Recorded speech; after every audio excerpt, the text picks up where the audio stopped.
वज़ीर आला बलूचिस्तान की ज़ेर सदारत अमन अमान से मुतालिक इजलास, IG की ब्रीफिंग, वज़ीर आला के वाक़े में मुलविस दहशतगर्दों को मुंतक़ी अंजाम तक पहुँचाने की हिदायत। कहा, बलूचिस्तान में मासूम जानों के कातिल किसी रियायत के मुस्तहिक नहीं।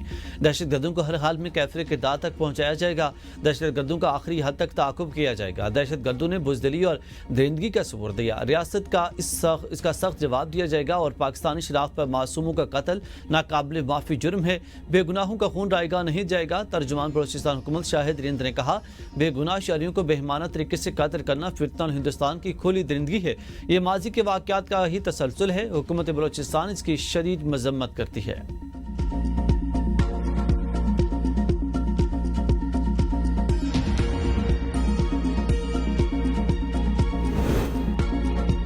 भारत ने सामने से हमला किया तो उसे शिकस्त हुई, अब छुप कर वार कर रहा। वज़ीर मुमलिकत बराए दाखिला तलाल चौधरी कहते हैं कि भारत अब प्रॉक्सीज के जरिए निहत्ते शहरियों को निशाना बना रहा।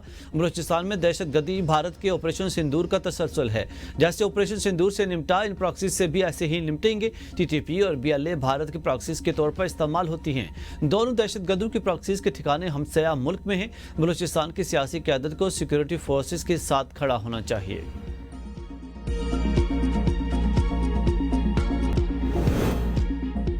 भारत पर वाजे कर दिया, पाकिस्तान का पानी रोकना ऐलान जंग होगा। पहलगाम वाक़े के आड़ में भारत ने जो इक़दाम किए, हमने भी वैसा ही जवाब दिया।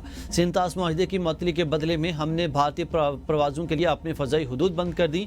नायब वज़ीर-ए-आज़म और वज़ीर ख़ारजा इसहाक़ डार का कुआलालंपुर में पाकिस्तानी कम्यूनिटी की तकरीब से खिताब। कहा, पहलगाम वाक़े पर भारत को गैर जानिबदाराना तहक़ीक़ात की पेशकश की। कोई भी पाकिस्तान की तरफ मैली आंख से नहीं देख सकता। भारत पाकिस्तान का पानी रोक सकता है, ना रुख मोड़ सकता है। इस बार हमने भारत का बयानिया दुनिया में नहीं बनने दिया। मुसल्लह फ़ौज ने भारत के राफेल तैयारे गिराए, जिन पर यह बड़ा फख्र करता था। काबुल जाकर चाय पीना और दहशतगर्दों के लिए सरहद खोलना महंगा पड़ा। भारत अब दुनिया में तन्हाई का शिकार। हमारा मिसाइल प्रोग्राम पाकिस्तान की ढाल। मुआशी मामलात बेहतरी की तरफ जा रहे हैं।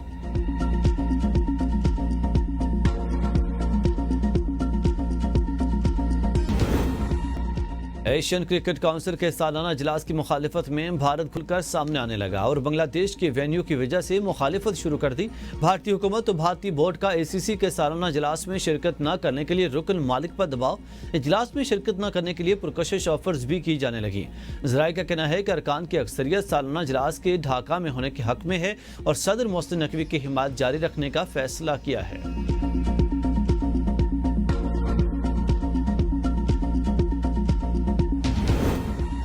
ऐसे शवाहिद नहीं मिले कि हुमैरा असगर को कत्ल किया गया हो। DIG सऊद असद रजा कहते हैं, जब पुलिस पहुंची तो लाश बहुत खस्ता हालत में थी। अंदाजा है कि हुमैरा असगर की मौत सितंबर-अक्टूबर के दरमियान हुई। इब्तदाई पोस्टमार्टम रिपोर्ट के मुताबिक हुमैरा असगर की मौत 8 से 10 माह कबल हुई। लाश डिकम्पोजिशन के आखिरी स्टेज पर थी। पुलिस सर्जन समैया तारिक का कहना है, हुमैरा के जिस्म की किसी हड्डी पर चोट के शवाहिद नहीं मिले। अक्टूबर से फरवरी तक हुमैरा असगर के बराबर वाले फ्लैट में लोग मौजूद नहीं थे। हो सकता है कि इब्तदाई 3 माह में लाश की बू पैदा होकर खत्म हो चुकी हो, इसलिए महसूस नहीं हुई। पुलिस के मुताबिक अदाकारा के मोबाइल फोन का इस्तेमाल अक्टूबर 2024 में बंद हो गया था। फ्लैट में मौजूद खाने और बिल भी अक्टूबर के हैं। हुमैरा 2018 से कराची के डिफेंस फेज 6 में अकेली रह रही थी। नमाज जनाजा के बाद अदाकारा को लाहौर में सुपुर्द खाक किया गया।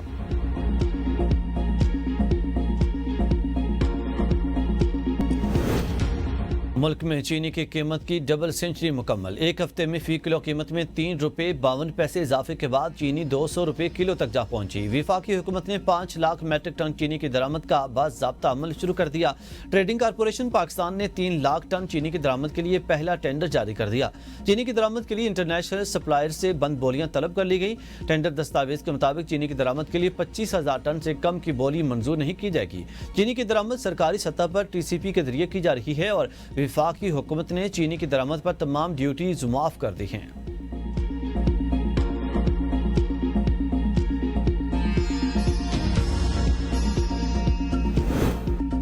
बजट के बाद महंगाई की शरह में मुसलसल दूसरे हफ्ते भी इजाफा। महंगाई की शरह 1% के करीब बढ़ गई। अदारा शुमारियात के मुताबिक हफ्तावार बुनियादों पर महंगाई की शरह में 0.95% इजाफा रिकॉर्ड किया गया। महंगाई में इजाफे के सालाना शरह -1.23% रिकॉर्ड की गई। एक हफ्ते के दौरान 19 अशाया ज़रूरिया महंगी, सिर्फ 6 की कीमतें कम हुई। गुज़श्ता हफ्ते के दौरान चिकन फी किलो 78 रुपये 32 पैसे महंगा हुआ।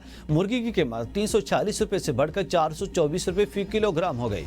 एक हफ्ते में टमाटर टमाटर फी किलो 11 रुपये, प्याज 3 रुपये 34 पैसे और लहसुन फी किलो 8 रुपये महंगा हुआ। गुड़, अंडे, ताज़ा दूध, दही, दाल, माश और केले भी महंगी होने वाली अशिया में शामिल।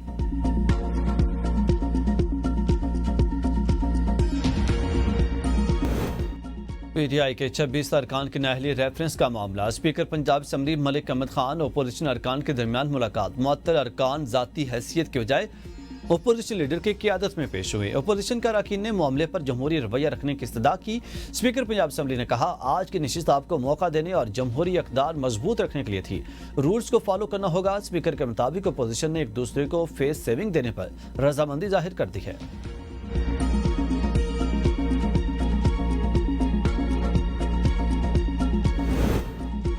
पाकिस्तान तहरीक इंसाफ कोर कमेटी का इजलास। बानी पीटीआई की हिदायत के मुताबिक तहरीक शुरू करने से मुतालिक कोई लाहेअमल तैयार न हो सका। चेयरमैन बैरिस्टर गौहर ने इजलास में शिरकत ही न की।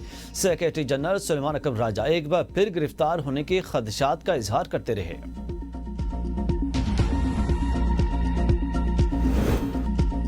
खैबर पख्तूनख्वा में सेनेट इंतखाबात। पीटीआई उम्मीदवारों के नाम फाइनल। तमाम नामों पर बानी पीटीआई से मुशावरत मुकम्मल कर ली गई। बैरिस्टर गौहर ने तमाम उम्मीदवारों का नोटिफिकेशन जारी कर दिया।